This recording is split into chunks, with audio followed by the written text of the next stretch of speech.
السلام علیکم ورحمۃ اللہ وبرکاتہ۔ امید ہے کہ آپ تمام ہی حضرات خیریت سے ہوں گے۔ صدقہ فطر جو کہ مسلمان پر واجب ہوتا ہے، کب واجب ہوتا ہے، یہ چیز آپ کو ویڈیو میں اس سے پہلی ویڈیو میں بتلا دی گئی ہے۔ اب میں آپ کو صدقہ فطر کے بارے میں کچھ سوال آئے ہیں، ان سوالوں کا جواب دینے جا رہا ہوں۔ پہلا سوال یہ ہے کہ جو بچہ پیٹ میں ہے اس کی طرف سے فطرہ نہیں دیا جائے گا، لیکن اگر وہ بچہ عید الفطر کی صبح صادق سے پہلے پیدا ہو جائے تو پھر اس کی طرف سے فطرہ دیا جائے گا، پھر اس کی طرف سے فطرہ دینا واجب ہوگا۔ اسی طرح سے ایک سوال یہ ہے، ایک مسئلہ یہ ہے کہ گھر کا جو سرپرست ہے، یعنی گھر کا جو مین شخص ہے، اس پر کس کس کا فطرہ نکالنا واجب ہے، یہ سوال ہے۔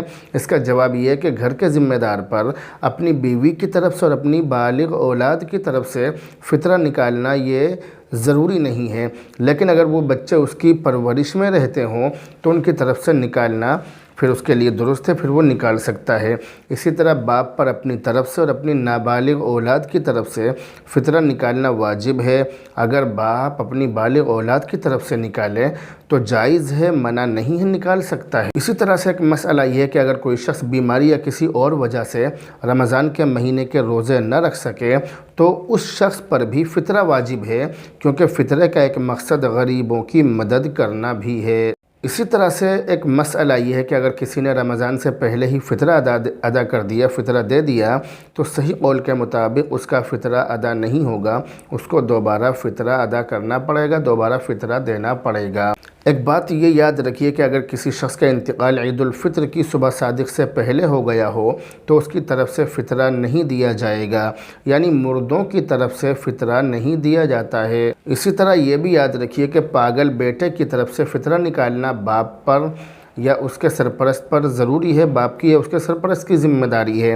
اگر وہ پاگل صاحب حیثیت ہو تو اس کے مال سے، ورنہ سرپرست اپنی طرف سے فطرہ نکالے گا۔ اسی طرح یہ بھی سمجھ لیجئے کہ بیوی کا صدقہ فطر شوہر پر واجب نہیں ہے، لیکن اگر شوہر اس کی طرف سے ادا کر دے تو ادا ہو جائے گا، چاہے بیوی سے اجازت لی ہو یا اجازت نہ لی ہو۔ اسی طرح سے یہ بھی سمجھ لیجئے کہ فطرہ لینے کے حقدار اور فطرہ لینے کے مستحق وہی لوگ ہیں کہ جو زکوٰۃ لینے کے حقدار اور مستحق ہیں۔ اس کے لیے آپ ہماری ویڈیو دیکھ لیجئے کہ زکوٰۃ لینے کے حقدار کون کون ہیں، اس ویڈیو کا لنک اس ویڈیو کے ڈسکرپشن میں آپ دیکھ سکتے ہیں۔ اسی طرح یہ بھی یاد رکھیے کہ مسجد اور قبرستان وغیرہ میں فطرہ دینا یا فطرے کے پیسے لگانا یا فطرے کا پیسہ مسجد وغیرہ، مسجد اور قبرستان میں خرچ کرنا، کسی بھی جگہ پر خرچ کرنا، ان دونوں جگہوں میں ان کے کسی بھی اخراجات میں یا کسی بھی کام میں خرچ کرنا یہ جائز نہیں ہے۔ اسی طرح سے غیر مسلم کو صدقہ فطر دینے کی امام ابو حنیفہ نے کچھ گنجائش بتائی ہے، مگر پھر بھی اس کے مقابلے مسلمان فقیر کو دینا زیادہ بہتر اور زیادہ اچھی بات ہے۔ تو بہرحال یہ صدقہ فطر کے بارے میں آپ کو 10 اہم اور ضروری مسائل اور سوالوں کے جواب دیے گئے ہیں۔ آپ ان کے علاوہ اور بھی مسائل جاننے کے لیے اور اپنے سوالوں کا جواب پانے کے لیے کمنٹ باکس میں ہمیں کمنٹ کر سکتے ہیں، تاکہ ہم آپ کی خدمت کر سکیں اور آپ کے سوالوں کے جواب دے سکیں۔ اب آپ سے رخصت ہوتے ہیں، دعاؤں میں یاد رکھیں۔ السلام علیکم ورحمۃ اللہ وبرکاتہ۔